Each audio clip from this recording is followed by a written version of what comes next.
Hello and welcome to New Mexico Rising. My name is Dan. You know, each and every week we try to bring people from all across the country to talk to me about cool things we could do right here in New Mexico. On this week's show, we head to Denver. And this summer, the lineup there, it's full of incredible headlining shows. Snapchat is made for real friends to communicate, and we're announcing some new features that are designed to keep that communication between people who know each other in real life. All that and more right here on New Mexico Rising. You know, summer is bustling with outdoor vacations, camping trips, parties with loved ones, and laid-back days at home.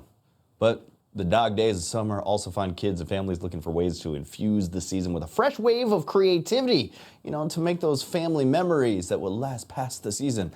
Mom and lifestyle expert Amy E. Goodman has got all of this covered, and she's here to help us out. Welcome to the show, Amy. How are you, my friend? Oh, I'm doing quite well, thank you. I'm so excited to be with you today. All right. So what are some benefits and tips around bringing the whole family into activities, especially during the summer break?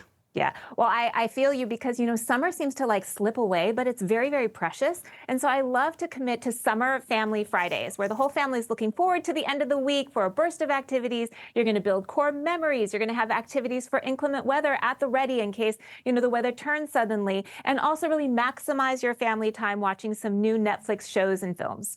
All right, so how can parents and caregivers pull from kids' favorite shows and movies to bring elements to other summer activities, like time them together? It's really quite easy. Yeah, it's really easy. You can kind of draw upon favorite characters or colors or themes, and I'm going to give you several examples.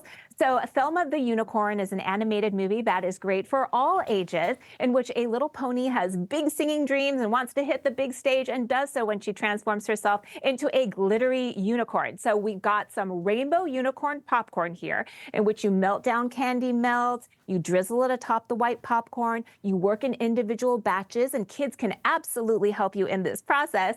And then you've got this delicious, salty, sweet, kind of crunchy popcorn.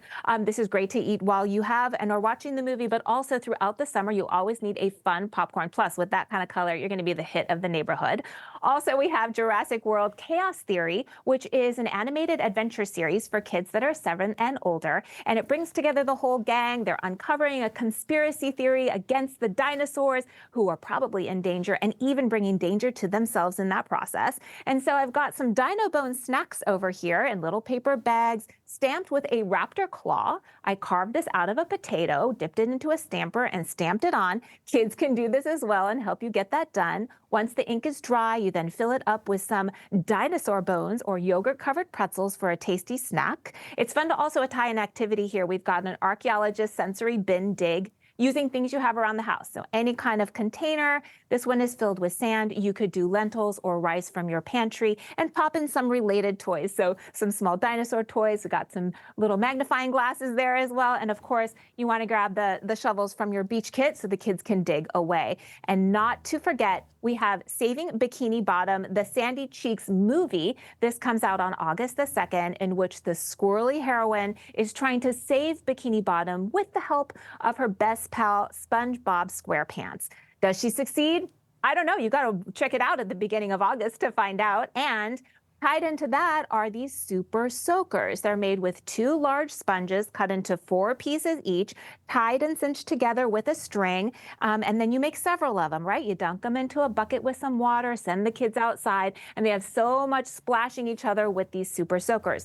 What's also really nice, these are more environmentally friendly than balloons because you can keep using them and reusing them all summer long to stay nice and cool. All right, as a 40-year-old man, I could always say, yes, I've seen Thelma the Unicorn, loved it. I always find it weird that Sandy Cheeks does not take off her helmet after she gets out of the water. All right, is there any other advice that you could share? Yes, of course. We do have something for the adults. You were talking, you know, been very kind of kid-focused here, but I want parents to know that we have something for you at Netflix Family. So check out Ultraman Rising. This is an amazing animated feature for kids 7 and older. And of course, baseball runs is a major theme through this. It's where the main star athlete goes back to his hometown, takes over the family reins of becoming Ultraman, fights all of Tokyo's big monsters, and of course, arises as a legendary hero himself. So with that theme of of baseball. We're going to play family game of baseball outdoors. When you come back inside, we got some fun cups that I made out of the kind of the red party cup here with some construction cutouts and also some double stick tape. Quite easy to do. And then you're going to fill that with refreshing lemonade or, of course, another like non-alcoholic beverage to rehydrate. And then, of course, not to forget is the Barbecue Showdown Season 3. This is debuting on July the 4th, very apropos because you've got the pitmasters fighting against each other in order to become the next barbecue champion. It is a friendly but fierce competition, and we want to bring that same thing to a neighborhood barbecue showdown. Invite your neighbors over to watch an episode of the series and have them bring their best grilled dish. For the kids, we're going to have it like a little s'mores competition. Who's going to build the best tasting s'mores? So all competition, but in a good, friendly atmosphere. Little did people know that Ultraman Rising is actually a unauthorized sequel to our show, New Mexico Rising. Well, there you Amy Goodman, thanks for joining me this morning. Where could go for more information and even follow you on social media? I love that tie-in. So definitely go to netflix.com/summer family fun for all the films, movies, and shows and all that good info. And then netflixfamily.com for free downloadables and coloring pages, recipes, and to sign up for their amazing quarterly magazine. For me, just find me on Amy E. Goodman across all social channels, and I'll see you there. Amy E. Goodman, thanks for joining me this morning, my friend. Such a pleasure. Thank you. While 1/3 of the world's population is affected by one of more than 3,000 skin diseases, there are more than 1 billion people who lack access to dermatological care, with many of those right here in our very own communities. As World Skin Health Day approaches, one skincare brand is working to help increase access to care by enlisting dermatologists to volunteer at local free and charitable clinics around the country. Our next guest is part of that movement, Dr. Dustin Portela, a board-certified dermatologist with millions of followers on social media. He's joining us live from Idaho with more. Welcome to the show, Dr. Portela. Thank you for having me, Dan. All right. Can you expand on this prevalence of skin diseases and the necessary care people aren't really getting, even here in our own community? Yeah, you kind of alluded to it already, but more than 1.8 billion people across the globe are suffering from skin disease at any given time. And the skincare brand CeraVe did a study that found up to 80% of people in the United States have had a skin issue within the last month, and 1 in 4 have had an even more serious skin disorder at some point in their life. But many people have difficulty accessing proper dermatological care, whether that's due to cost, long wait times for appointments, or there just isn't a dermatologist within a reasonable distance to their house. So as dermatologists and skin specialists, we're trying to enact change and increase access to skin health education through World Skin Health Day, an initiative celebrated annually by the ILDS and the ISD. Can you tell us about the World Skin Health Day initiative? Yeah. So we know that people are lacking skincare treatment in many areas, and there's a lack of awareness on how our skin health might interplay with our overall health, especially when it comes to conditions like diabetes or autoimmune disease. Many patients, up to 85%, don't feel comfortable in identifying serious skin issues. So the dermatology community, we're trying to come together to improve access to some of our most vulnerable populations and our under-resourced communities. CeraVe is the partner for World Skin Health Day, and they're encouraging dermatologists across the country to volunteer at their local National Association of Free and Charitable Clinic locations to provide free skin cancer screenings, products, and education to these individuals who might not receive that care otherwise, and make that happen in our local communities right here in the U.S. and across the globe. And you have a deep belief in this cause. You have your own mobile clinic. Can you tell us about that and some of your mission? Yeah. As a doctor, of course, I've always wanted to help people who need that care the most. And when I was in medical school, I got to help care for a patient experiencing homelessness. And I knew that I would make it part of my practice someday to take care for free to people in need. So over the last year, I purchased a motorhome, converted it into a mobile clinic, and at least on a monthly basis, I go provide free care at shelters, uninsured clinics, or even just rural areas where people might not have access to dermatology care. And on July 8th, World Skin Health Day, I'll be at my local NAFC clinic to provide free dermatology care to individuals without health insurance. And if my viewers would like to learn more, where can we go for more information? The best place to know if there's an event happening in your area for World Skin Health Day is to visit the website CeraVeForWorldSkinHealth.com/MySkinHealth.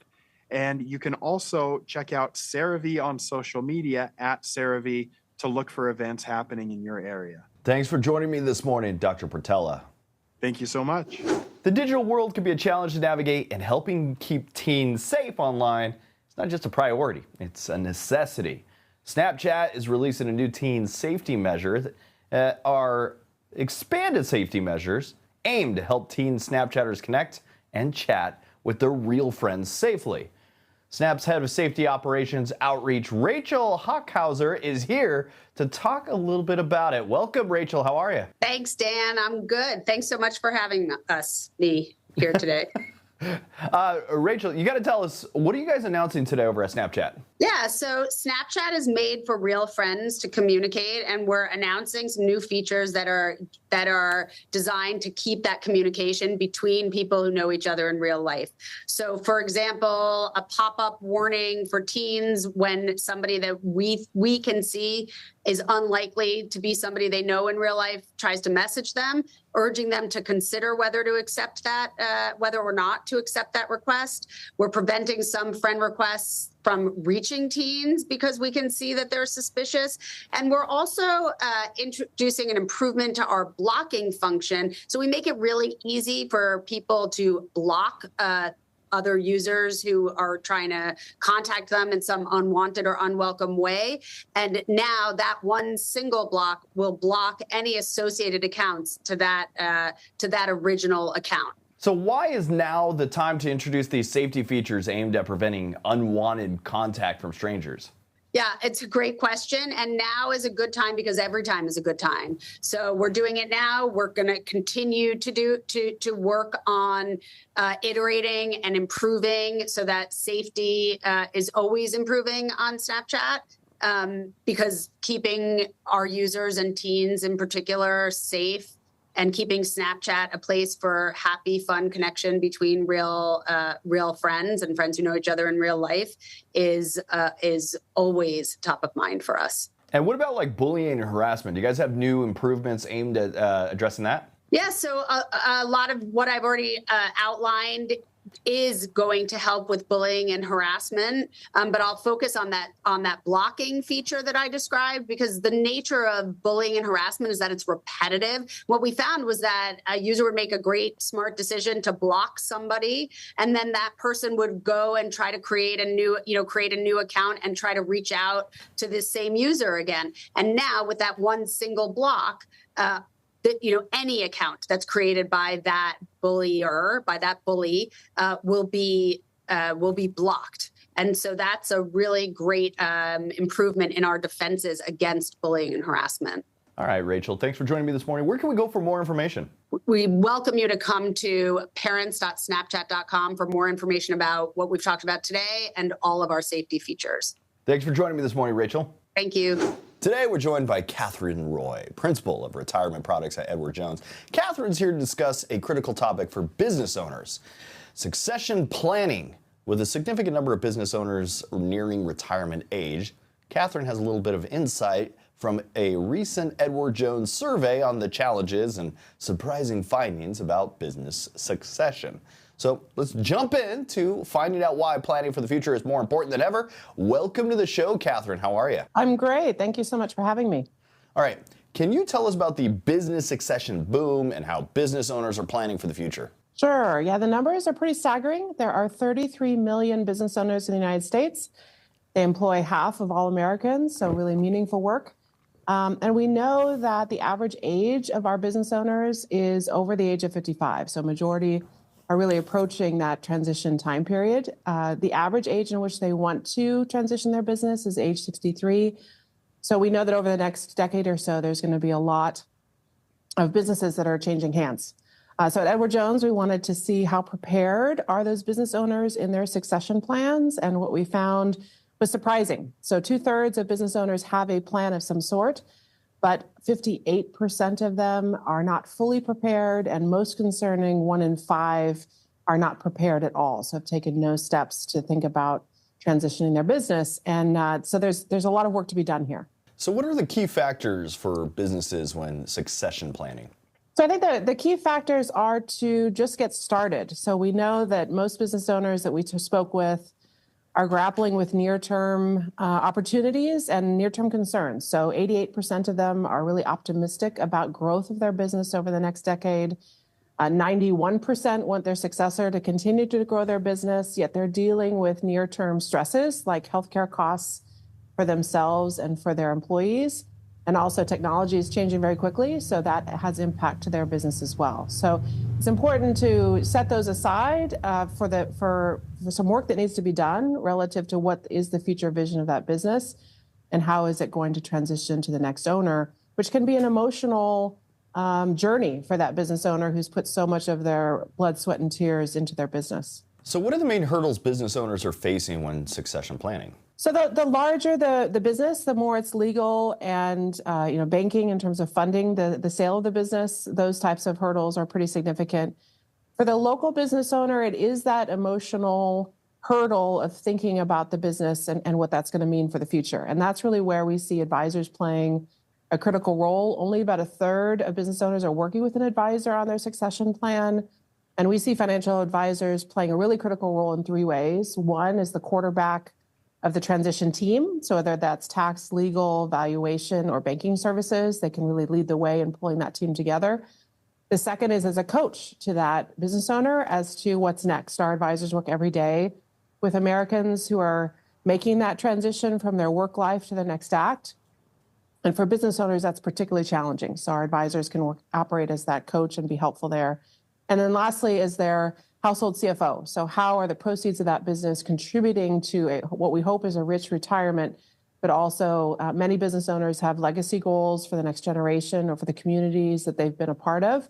And so thinking about and helping plan for that is a key role that advisors can play. So we'd like to see more business owners partnered on the succession planning process with their financial advisor. Katherine Roy, that's a wealth of information. Where can we go for more? You can contact your local Edward Jones financial advisor or go to edwardjones.com/nextinline. Katherine Roy, thanks for joining me this morning. Thank you for having me. So today we're diving into the state of crypto in America with Craig Salm. He's the Chief Legal Officer at Grayscale Investments. You know, as crypto awareness and ownership rates soar to record levels, a recent survey from Grayscale and the Harris Poll reveals how Americans view crypto, their stance on regulation, and what this kind of means for the future. With 40% of American adults now owning crypto and nearly half of likely voters considering it for their investment portfolios, it's a topic you really don't want to miss. So let's welcome to the show, Mr. Craig Salm. How are you, my friend? Hi, Dan. I'm great. Thank you so much for having me on the show. All right, can you explain to us what is crypto and why should I probably consider adding it to my portfolio? Certainly. So crypto is a digital asset that can be sent anywhere in the world, any time of day, 24/7 without a centralized intermediary like a bank.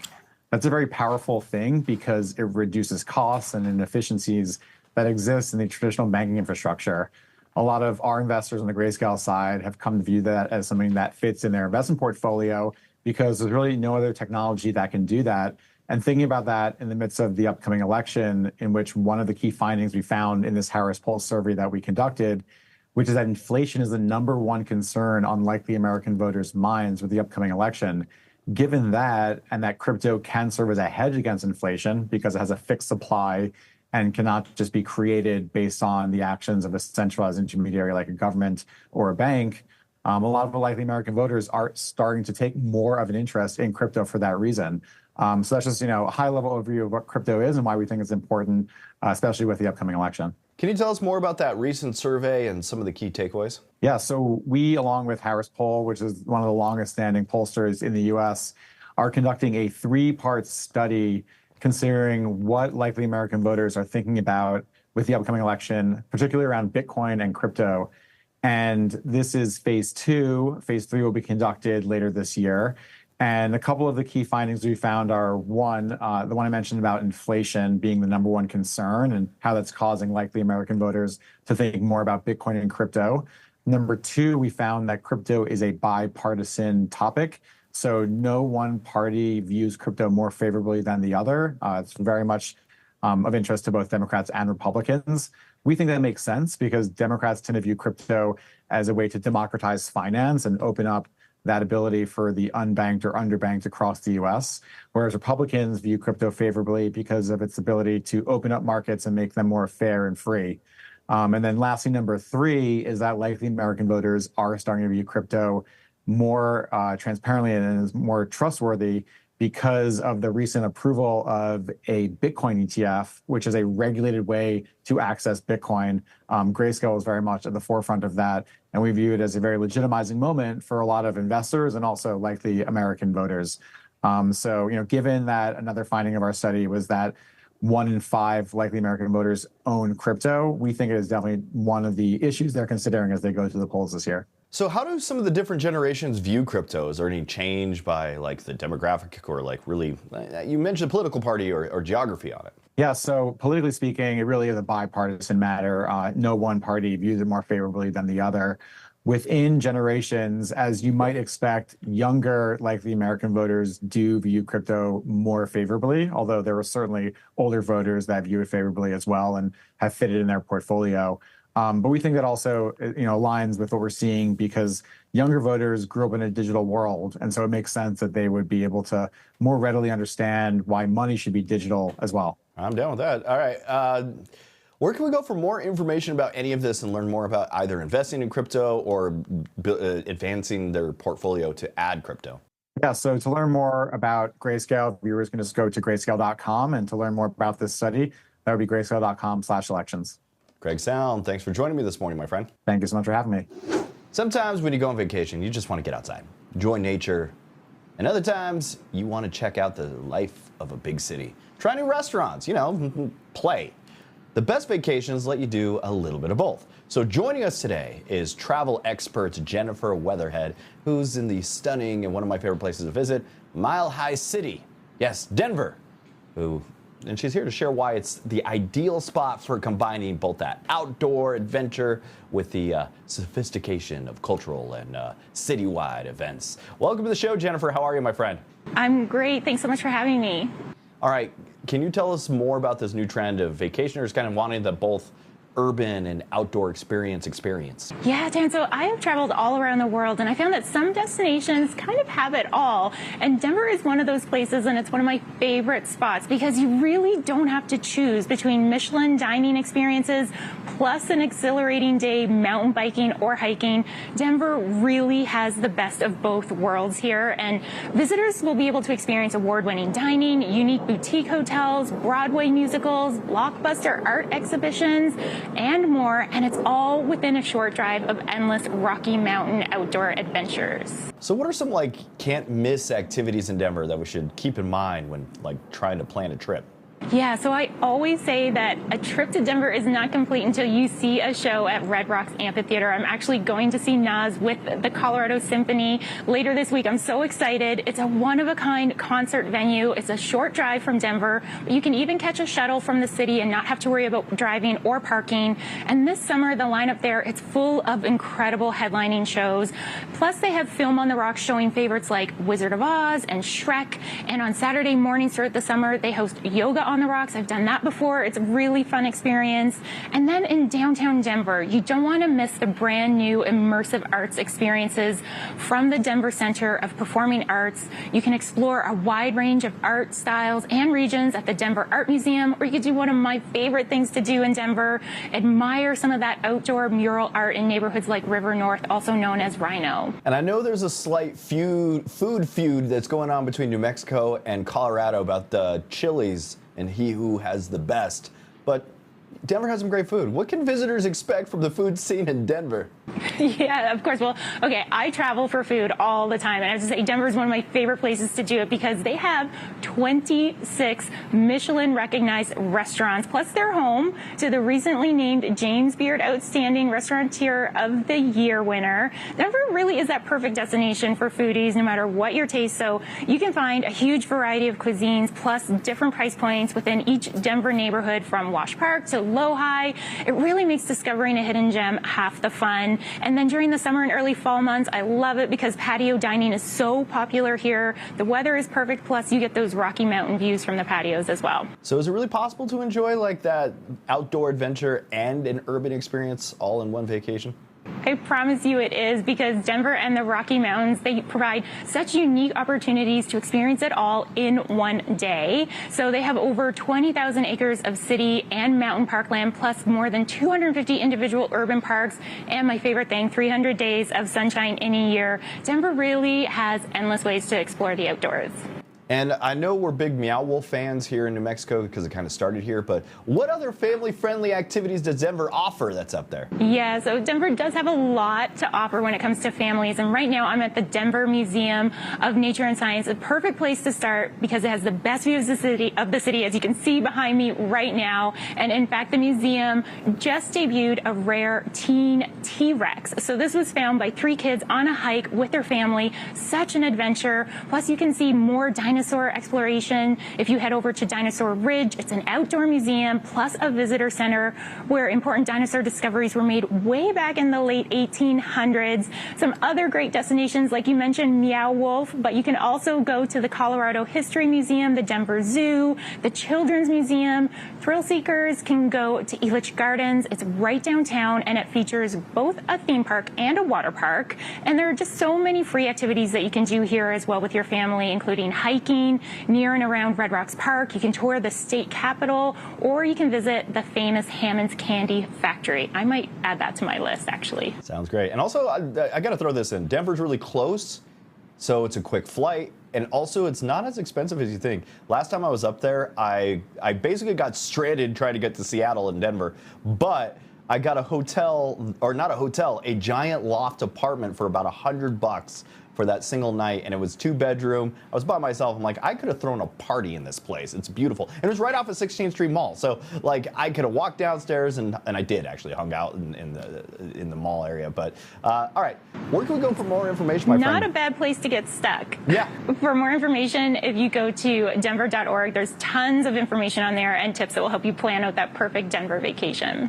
And how can we follow you on social media to watch your adventures? Yeah, so you can follow me on Instagram. It's @JenWeatherhead. Thanks for joining me this morning, my friend. Thank you. That's it for New Mexico Rising. I want to thank you for tuning in and checking out the show. If you want to follow us on Facebook and Instagram, just look up New Mexico Rising TV. If you want to go to our website, that's newmexicorising.com. I got some books and things from some of the authors and maybe some merch from the show. So go there. You can buy some of that stuff. There's a little shopping cart. The books, we're just giving them to you for free. All you got to do is pay for that $5 shipping. Until next week, that was New Mexico Rising.